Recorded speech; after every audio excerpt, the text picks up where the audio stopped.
Not that we need to write top CCLI or hit songs, but there's something special about, let's talk about Reckless Love, for instance. There's something special about a moment where, Corey has this thing with God because of his past with the fatherlessness thing, this whole thing. And he has this encounter with God, and through that pursuit and through that life transformation, this song through time is like birthed, right? There's something on the song, obviously. And it's almost like become like an anthem. It has become an anthem for the church, just for a lot of people just to grab a hold and sing like as it's their own song, and it carries such a power. And it's gone so much further than his just journal entry or his personal life. And it's just like how God does throughout the Bible, like the woman, at his feet, that was a personal moment between her and Jesus until God was like, no. This is not going to be just a personal thing anymore. I'm going to open this up for the world to hear because it had this power on it that transcended just that moment. And so the goal isn't that we write, obviously, let's just be real though.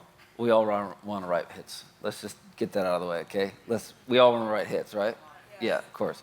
But now that we've gotten that out of the way, the goal isn't and shouldn't be to write that for the wrong reasons and to be known and get all that stuff and for comfort, because there's nothing comfortable really about the Christian life in the end. It's about giving your life away just like Jesus did. But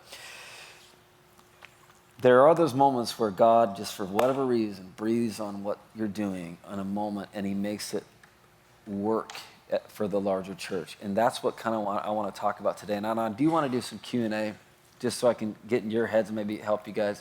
I started writing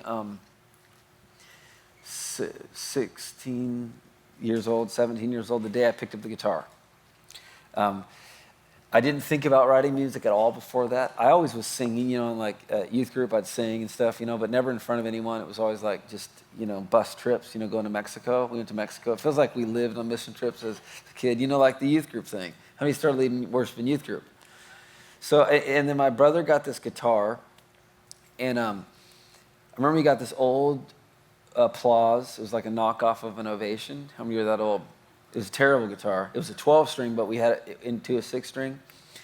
And so I started playing it, and are we on, guys? So I started playing this guitar, and like day one, and I think I learned like an E minor and a C chord, and 2 chords, and it's probably out of tune, but it's definitely out of tune. Started playing those 2 chords, and just from day one, it's just like something grabbed a hold of me. And how many of you have had that?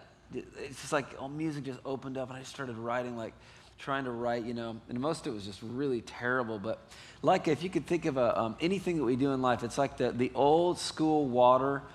What are they called? You had to pump the water thing, and then, there you go. Thank you. A well. We had to pump it, and the water starts out muddy, but the longer you pump it, it clears up, right? It's like that with anything. And so I kept at it for years, really. And I had a couple little moments that were like some cool songs, and my youth pastor asked me to play one of them that I wrote called "You're the Miracle of My Life," and I played it at youth group, first time ever. And it was those Shure SM58s, and it had the big popper things on it. I'm aging myself. Like mine was red that night. And then the youth pastor's was like yellow, and then we all had color-coded like our own popper filter things, right, back in those days. Sang this song, and something happened, and that was the first moment where I sang a song that had a little bit of that thing on it that people, it was like they started singing along. It meant something to them as well. And I think it was Ray Charles that said, if it moves me, it'll move someone else too. It'll move others. And a lot of time,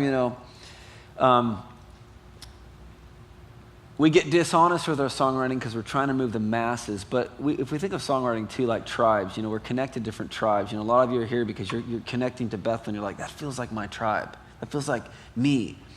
Whether how you were raised or what God's done in your life, there's just a connection point. We all have different artists that we go, I like them better. Why do I like them better and someone else likes this person better? I think there's something to that. And when we write, every time we do it, we're connecting with someone else out there that either needs to hear that message or there's a connection there. But a lot of times, like a song like Reckless Love, it goes way beyond that, and it spans millions of people, and that becomes their song for a season. When 10,000 Reasons came out, it was the same thing. I started writing, and I started writing like a million unfinished songs, right? Like I'm an idea guy. I generate ideas, but it's hard for me to complete anything. How many of you are like that? Right? Most of us. Okay. Well, what needs to happen is you need to get with you, and if you can't finish it, grab someone else and see if you can finish it. We started doing that, and I remember the song "Love Came Down."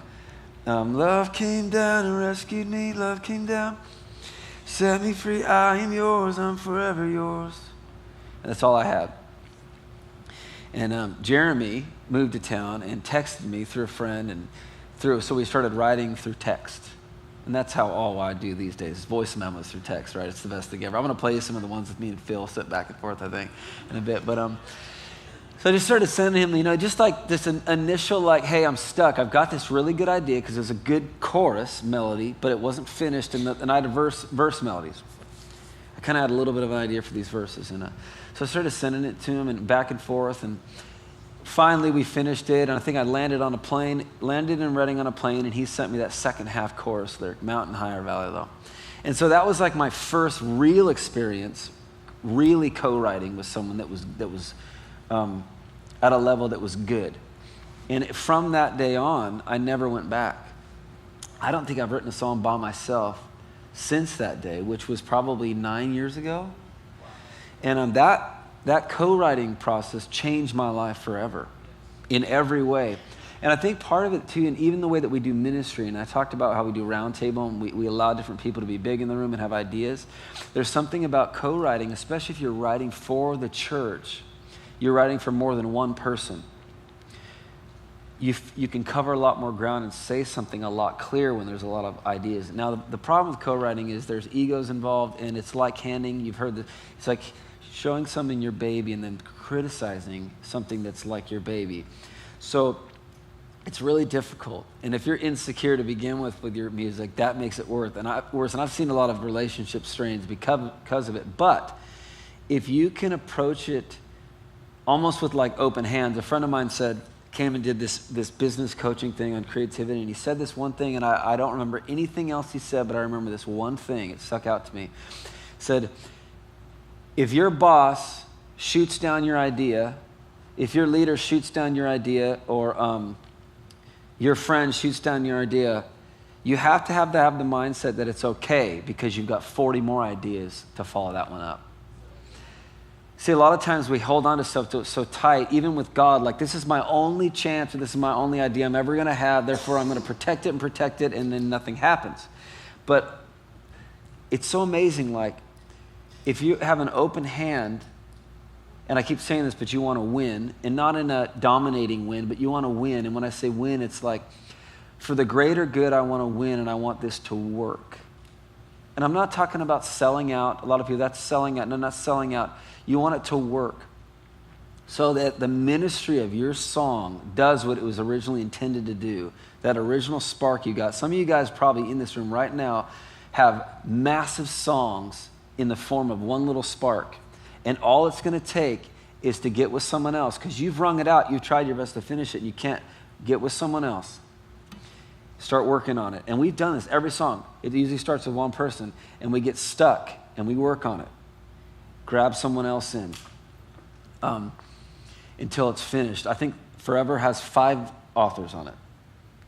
Forever he has 5 authors. Do you know why it has 5 authors? Someone tell me, why does it have 5 authors? Because I started with one, and we just couldn't finish it. And I started with another, and we couldn't finish it. And I started with another, and each person was generating little teeny ideas, but we could not finish the song. And finally, I think it was the 4th or 5th author, we finally finished the song. And then my wife piped in. My wife was the 5th, because we had it done, led it in worship, recorded it, and then the next week we did it again. And at the very end, the song's just going down playing. And then she starts singing, we sing whatever key I'm in. Can't hear it. Hallelujah. We sing hallelujah. We sing hallelujah. The Lamb is overcome. And I thought, there we go. Number 5, 5th author. Scrapped the recording and re-recorded it with that, because guess what? That was the closure we needed. Now, if I would have been so tightly holding on to this original idea, had that song probably wouldn't be done today. So you really have to think of it like that, especially if you're writing for the church. Now, if it's your own creative process, your own thing, and you want to keep it internal, that's great. And that's a totally different thing, and that's totally cool. But just so you know, co-writing changed my life. That's my personal, testimony.